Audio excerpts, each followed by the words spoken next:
सब लोग यहाँ पहुँचे हैं जिन्होंने ये आयोजन किया है और मुझको यहाँ आमंत्रित किया है, उन सबका बहुत बहुत धन्यवाद कि वो यहाँ आए और हम लोगों की बात भी सुनने के लिए यहाँ आपने काफ़ी लोगों को यहाँ बुलाया है। आज का जो विषय है ये कोई विषय नहीं है, ये तो हमारी जीवन जीने की एक पद्धति है। किसी भी धर्म में जो जीवन जीता है उसकी एक पद्धति होती है, उसी पद्धति का नाम नैतिक मूल्य है। कोई भी अनैतिकता में नहीं जीना चाहता, कोई भी घर में क्लेश में नहीं जीना चाहता। हर आदमी अपने सिद्धांत जो हैं अच्छे हैं, उन्हीं सिद्धांतों के लिए जीता है। मैं समझता हूँ हमारी पीढ़ी, मैं अब इस समय 75 साल का हो गया हूँ, तो हमने जो देखा, हमने बैलगाड़ी और पैदल से चल के और चंद्रयान तक पहुँचने की जो हमने यात्रा की, जो हमने मूल्य देखे और उनको गिरते हुए देखा, ये हमारी शायद अंतिम पीढ़ी होगी। आगे इतना बदलाव जितना हमने देखा है शायद और किसी पीढ़ी ने न देखा हो और न देख पाए। जितना इतने सालों में चेंज आया है उस सब का ये पीढ़ी, हमारी पीढ़ी गवाह है। उसी ने ये देखा कि हम कैसे पहले आपस में मिलजुल के रहते थे। हमें चुंगी के स्कूल में एक टाट पट्टी पे बैठ के पढ़ते थे। जब कोई ना कोई बड़ा था ना छोटा था, ना जाति थी ना बिरादरी थी, एक ही टीचर पढ़ाने वाला होता था। घर से तख्ती लेके आते थे, उसी पर लिखते थे और सब बड़े प्रेम से रहते थे। लेकिन जैसे जैसे हम आगे बढ़ते गए, ये एक सिद्धांत है, जितना आप प्रगति करेंगे, जितना आप ऊपर जाएंगे, उतना ही नैतिक मूल्यों का ह्रास होगा। क्यों कि सब एक दूसरे के आगे पीछे बढ़ने के लिए प्रतिस्पर्धा में लग जाएंगे और प्रतिस्पर्धा में जब बढ़ेंगे तो वो नैतिकता मूल्यों का ह्रास होगा। जितना हम ऊंचाइयों पे जाएंगे उतने ही हम नैतिक मूल्य खो देंगे, क्योंकि हम अपनी जड़ छोड़ते जाएंगे। जो मनुष्य अपनी जड़ से जुड़ा रहेगा, अपने परिवार से जुड़ा रहेगा, समाज से जुड़ा रहेगा, स्कूल से जुड़ा रहेगा, अपने सबसे जुड़ा रहेगा, वो कभी भी नैतिक मूल्य का ह्रास नहीं होने देगा। नैतिक मूल्य का ह्रास आगे बढ़ने में, एक दूसरे की प्रतिस्पर्धा में, ऊंचाइयों पे जाने में, अपनी हर चीज लग्जरियस में करने में, जितना हम आगे बढ़ेंगे, जितनी साइंस आगे बढ़ेगी, जितना हम आगे बढ़ेंगे, उतनी प्रतिस्पर्धा बढ़ेगी, उतना ही हम एक दूसरे को टांग खींचने में लगेंगे और हमारे नैतिक मूल्य गिरेंगे। लेकिन इसको जोड़े रखने का काम हमको करना है कि जब हम आगे बढ़ें तो परिवार को ये चाहिए कि उसको जोड़ से, अपनी जड़ से जोड़े रखे। बच्चों को अंग्रेजी स्कूल में पढ़ाने भेज देगा, वो भूल जाएगा कि पिता को पूछ के जाए, कह के जाए पापा मैं जा रहा हूँ स्कूल। वो कुछ नहीं, कोई बात नहीं, आए बस्ता उठाया चल दिया, पापा भी छोड़ने चले। जो अभी हमारे फादर जी ने बताया, क्षमा और प्रेम, ये तो सबके जीवन में है ही है। माँ से क्या मिलता है? माँ से यही चीज, दो चीज मिलती है। परिवार में माँ ही सबकी वो है, चाहे आप उसे कितना भी प्रताड़ित करें, कितना भी तंग करें, कितना भी दुखी करें, वो सबसे अपने बच्चों से प्रेम करती है। बच्चा कैसा भी है उसको समझाने की कोशिश करती है, उसके गंदगी में भी सोती है, रहती है। आजकल उस सब ने वो छोड़ दिया। आजकल की माएँ उस सब को दूर होती जा रही है, इसलिए बच्चे भी उनसे प्रेम कम कर रहे हैं। जैन धर्म में तो जियो और जीने दो और क्षमा का और अहिंसा का यही पाठ सिखाया है और यही हमारे नैतिक मूल्य हैं। लेकिन मैं देख रहा हूँ कि इस समय जितना हम आगे बढ़ रहे हैं उतना ही हमारा नैतिकता गिरती जा रही है।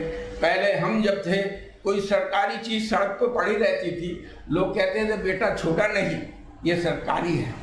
आज का माहौल ये है, अगर आप रोकोगे वो कहेगा तेरे बाप की है, तुझे क्या दिक्कत हो रही है। यहाँ तक हम, और बहुत छोटा उदाहरण मैं आपको सबके सामने आपको एक होगा। अभी हमारी सबमिट हुई थी 2 साल पहले, सड़क पे बड़े अच्छे अच्छे पौधे और गमले लगाए गए। एक व्यक्ति बड़ी गाड़ी से उन पौधों को चोरी करके ले गया, जो उसमें मतलब उसकी नीयत खराब होने की बात मैं कह रहा हूँ, किसी की भी हो सकती। बहुत बड़ा आदमी, उसके लिए 2-4 हजार कोई बात नहीं, लेकिन जो सड़क पे गमले रखे गए थे उनको अपनी गाड़ी में लेके घर ले गया और वो सीसीटीवी में कैद हो गया और पुलिस उसके घर लेके आई। कितना उसका अपमान उसको सहना पड़ा होगा, 1 मिनट के लिए उसकी नीयत खराब। तो हमारे को यही देखना है कि शुरू से अगर हम अपने जड़ से जुड़े रहें, अपने परिवार से जुड़े रहें, अपने माँ बाप से जुड़े रहें, अपने दादी बाबा से जुड़े रहें, तो ये मूल्यों का जो ह्रास हो रहा ये ना हो। और यही हमारा है कि मूल्य हमारे सब जानते हैं, बचपन से है। ये नैतिकता पढ़ाने की बात नहीं है, ये कूट कूट के उनमें दिखाने और भरने की बात है। वो परिवार से, माता से, पिता से, समाज नई गुरुओं से मिलती है। हमारे यहाँ सबसे ज्यादा मूल्यों का ह्रास कैसे हुआ? पहले हमारे राजा महाराजा और लोग आए, उन्होंने इतना मूल्य का ह्रास नहीं किया जितना जब अंग्रेज लोग आए।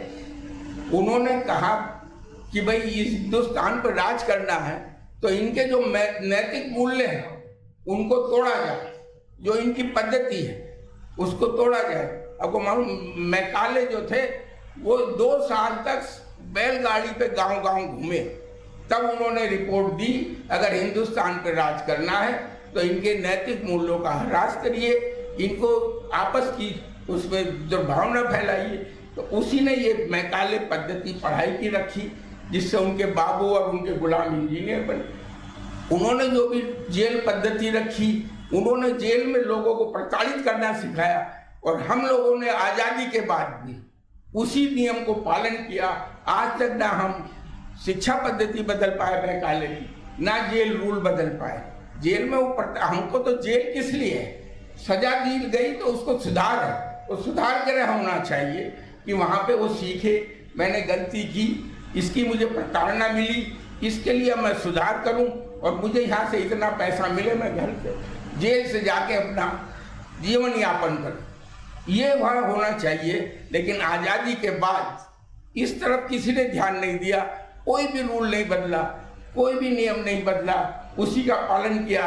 और देश भी तो अंग्रेजों के जमाने में कहते थे उनके राज में सूरज नहीं डूबता, मतलब इतने देशों पे उनका राज था।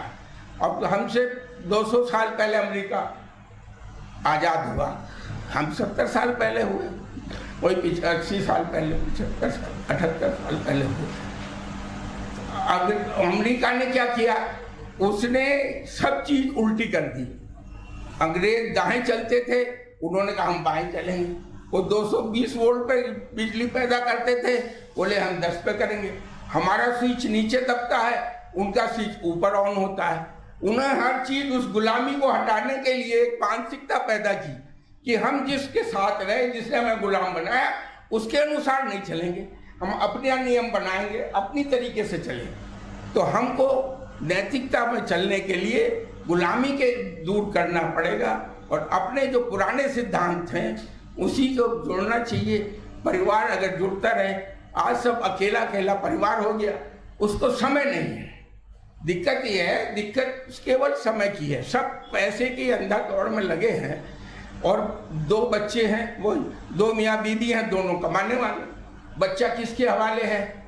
मेड के हवाले है, उसके पालने के हवाले है। तो वो कहाँ से सीखेगा आपके सिद्धांत? वो जड़ से कहाँ जुड़ा?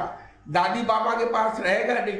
आप परिवार में 5 लोग हैं, अगर छुट्टी के दिन 5 लोग आएंगे, आपस में वार्ता करने की जगह आप देखिएगा, प्रैक्टिकल बात है, सब अपने मोबाइल में लगे हैं, व्हाट्सएप पे लगे हैं। किसी को ये नहीं है कि बैठ के पूछ लें, कि आपस में बात करें। अगर ये हमारा व्हाट्सएप मोबाइल अगर आप रोज नियम कर लेंगे, हम 3 घंटे के लिए इसको बंद रखेंगे, इससे 3 घंटे के दूर रहेंगे और 15 मिनट परिवार के साथ रहेंगे, नैतिक मूल्य अपने आप आ जाएंगे। ये किसी को सिखाने और बताने की जरूरत नहीं है, व्यवहार में लाने की बात है, इम्प्लीमेंट होने की बात है। आप इसके ऊपर चलिए और इसके पालन कराइए, खुद भी करिए, बच्चों से भी करेंगे।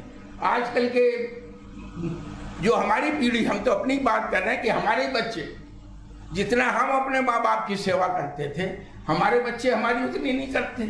और हम यही उनसे कहते हैं कि जब आप नहीं करते तो आपके बच्चे क्यों करें? आप उनको क्या सिखा रहे हैं? खाली पैसा कमाना सिखा रहे हैं, आपकी इज्जत नहीं करेंगे वो। अब वो हम तो फिर भी अपने को संभाले हैं, आपके बच्चे तो आपको बहुत जल्दी वृद्धाश्रम भेज देंगे। जो आप कह रहे हैं वो अपने में रहेंगे, वो बिल्कुल अमेरिकन और वहाँ की पद्धति है। बच्चा जहाँ 12 साल का हुआ कह देते तुमसे कोई मतलब नहीं है, हम अपना इंडिपेंडेंट है। लेकिन हमारा और जितने भी धर्म हैं उनकी सबकी कल्चर एक है, सबका कोई भी, चाहे वो बाइबल में हो, चाहे गुरु ग्रंथ में लिखा हो, चाहे बौद्ध जी ने बताया हो, चाहे जैन में बताया हो, चाहे इस्लाम में बताया, सबके नैतिक मूल्य हैं, उसमें कोई डिफरेंस नहीं। नैतिकता सब में है, सब ने बताया। उसी किसी को वो धर्म से नहीं मतलब, वो अपने जीवन जीने की पद्धति है। हर आदमी अपने जीवन में जिए, नैतिक मूल्य सबके एक हैं। भगवान हो, चाहे पैगंबर हो, चाहे यीशु मसीह हो, चाहे बौद्ध हो, चाहे जैन भिक्षु हो, जैन मुनि हो, सब ने एक ही चीज बताई है कि प्रेम से रहिए, हिंसा मत करिए, जियो और जीने दीजिए। जैसा व्यवहार आप अपने से चाहते हैं वैसा ही अगर आप दूसरे से करने लगे तो ये सब झंझट ही खत्म। ये कोई यहाँ कोई लड़ाई झगड़ा मारपीट ना हो, जो व्यवहार आप चाहते हैं वैसा ही व्यवहार दूसरे से करिए तो ठीक रहेगा। यही मैं सब कहते हुए कि अपने परिवार को अपने से जोड़े रहिए, अपने बच्चों को अपने से जोड़े रहिए। दादा दादी नाना नानी का वो युग फिर ले आइए, बच्चों को सिखाइए कि दादा दादी नाना नानी से भी बात करा करें, बैठे, मोबाइल उनको कम दीजिए। आजकल तो माँ बाप को समय नहीं है, बच्चों को मोबाइल पकड़ा देते हैं, अपना झंझट खत्म, वो अपना काम कर रहे हैं, बच्चा अपना काम करेंगे, कोई मतलब नहीं। तो मेरा तो केवल एक सिंपल सा ये है कि आप बच्चों को अपने से जोड़िए, दादा दादी से जोड़िए, मोबाइल से दूर हटाइए, हम अपने आप नैतिकता पे आ जाएंगे। और जो पुराने नियम हमारे हैं, पहली पद्धति जो गुरुओं ने हमको दी थी, सभी धर्मों में जो दी गई थी, उसको फिर से ले आए, नैतिकता अपने आप आ जाए।